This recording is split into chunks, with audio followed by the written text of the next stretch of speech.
Now, immediately after the break, we are going to have Jeremy Corbyn. But immediately... This is such a brilliant, weird thing. I just love the fact we're in a rock venue and you go, woo! That's what politics has been lacking for a while. Immediately before the break, someone else that you will have seen a great deal of in the campaign. Please welcome to this stage, John McDonnell.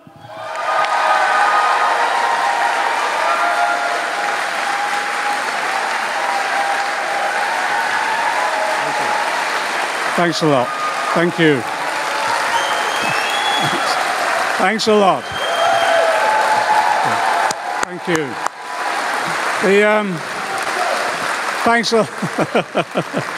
Thanks a lot.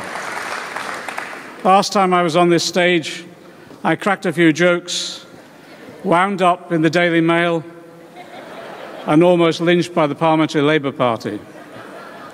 So I've told Jeremy, you know the 3 rules he's given me now. You know, no jokes, watch my language, no red books.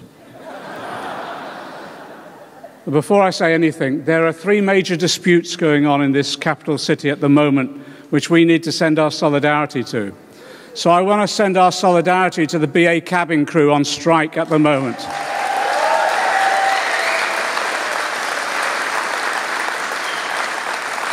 I want to send our solidarity to a picket line I was on Saturday, where the trade union reps have been victimised and sacked, and that's the Ritzy workers down at the cinema. But I especially want to send our solidarity to a brave group of largely extremely low-paid and extremely exploited women who've come out on strike against Serco in our hospitals at the moment. Solidarity and victory to them.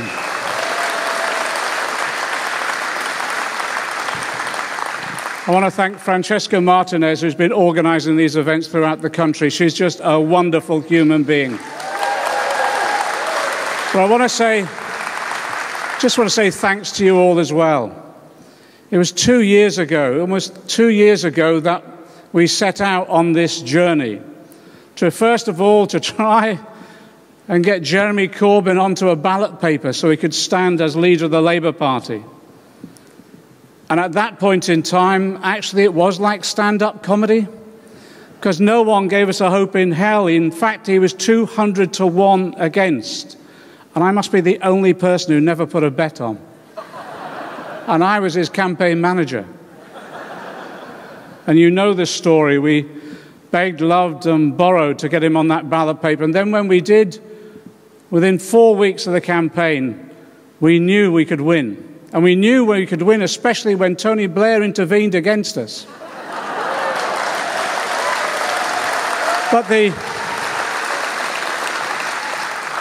we won with overwhelming support thanks to the work that you put in. And I'm eternally grateful to you. And then within a year, there was the coup. I went to a second leadership. I'm hoping these are not perennial, because it's quite exhausting not having a holiday for 3 years. But nevertheless, we're into the next leadership election. And thanks to the work that you put in, all that hard work, the phoning of people, the mobilising, the meetings all around the country, we didn't just win, we won with a bigger majority. And that gave us a mandate. And it gave us a mandate to lay the foundations of recreating the Labour Party, not just as a political party, not just as an electoral force, but as a social movement. And it was on the basis of changing the whole ideology of the Labour Party. It was us who said 2 years ago, you repeated it time and time again, austerity is a political choice, it is not an economic necessity. And we knew then what the Tories were doing. They were using the economic crash that the bankers and the speculators, their friends, caused. They were using that as an excuse to destroy the welfare state and impose the costs of that crash on working people and some of the most deprived within our community. And you stood up and said, we're not taking it anymore. We're going to elect a leader of the Labour Party. We're going to transform the Labour Party into an anti-austerity party. And we're going to change the whole nature of political discourse in this country. What you said then is what we repeated time and time again. We're the fifth richest country in the world. So in the fifth richest country in the world, we're not going to tolerate students coming out of university with debts of £57,000, so we're going to scrap tuition fees. And you said then, we're the fifth richest country in the world, and yet in our capital city, homelessness has doubled and people are dying on our streets. We have 1 million people on housing waiting lists, 70,000 children growing up in temporary accommodation. We're not tolerating that anymore, so we're going to build 1 million new homes, half of them council homes again.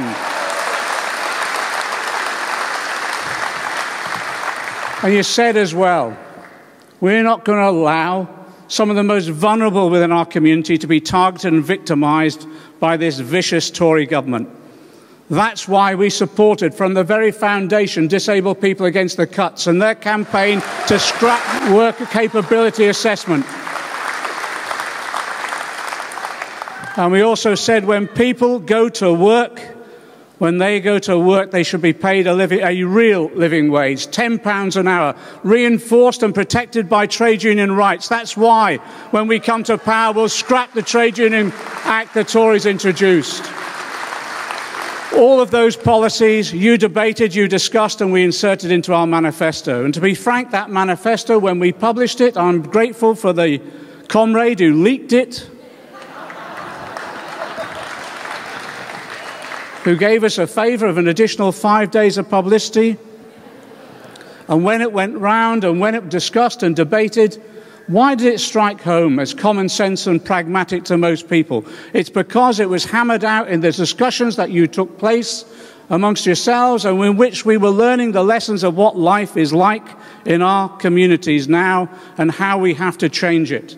And it was interesting, you know, the most radical policies that we thought, the ones that really drove the Daily Mail wild, were the ones that were most popular. That's why we said we should publicly own rail, energy, water, and everything else they've stolen off us over 20 years.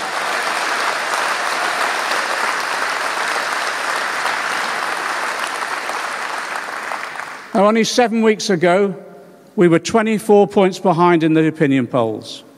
And I said then, in a general election campaign, at least there is a legal requirement upon the broadcasting media to give us some element of balance, And I said as soon as we get that, we'd be able to have the opportunity, first of all, of making sure people are aware of our policies, but also they saw the real Jeremy Corbyn, the honest, decent, principled socialist and leader that he is. But also, I just want to say this, especially to many of the young people that supported us. Thank you for what you did in creating the social media base that enabled us to get our message out there. And it overcame the Mail, the Sun, and all the Murdoch press. But also what we did, we invented word of mouth as a means of political communication. Jeremy touring round, meetings held with, literally, in Liverpool town centre, 10,000 people.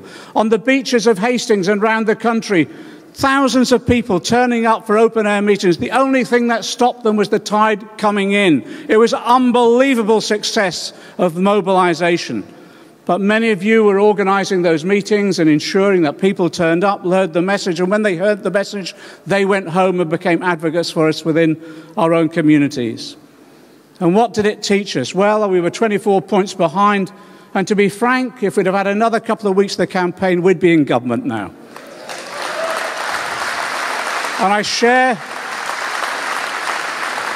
and of course, it's interesting because during that election campaign, the Labour Party, from rank and file, yes, even into the Parliamentary Labour Party, appeared united. And it demonstrated to us a united party, a united movement can win. And that's what we're going to do now. That's what we're going to build upon now. The manifesto is not set in stone. We'll be involving everyone in the next discussions of how we take those policies and turn them into management plans for implementation, have the legislation drafted for when it's on the shelf, so when we go into power. And that could be any time. I share with Tariq Ali, don't underestimate the ability of the Tories to maintain their grip on power no matter what. But also don't underestimate the ability of us to bring them down. Because every day now, every day in Parliament we'll be using every opportunity we can to defeat them, to hold back austerity, to ensure that we demoralise them and divide them and, yes, bring them down. But they'll always be brought down. And a Labour government elected and protected if we build the mass movement now. We now have nearly 600,000 Labour Party members. If you're not a Labour Party member, join, because we need you now. We need you now more than ever. But when we mobilise, we want you out there in every community, so we use every opportunity to mobilise against the cuts, the austerity measures, and yes, discuss the positive alternative that we are now promoting. What this whole campaign has taught us is this: that hope will always overcome fear, that kindness and generosity will always overcome selfish greed. But above all else, they'll never put out the light of solidarity of our movement that will take us into government and enable us to transform our society. Solidarity.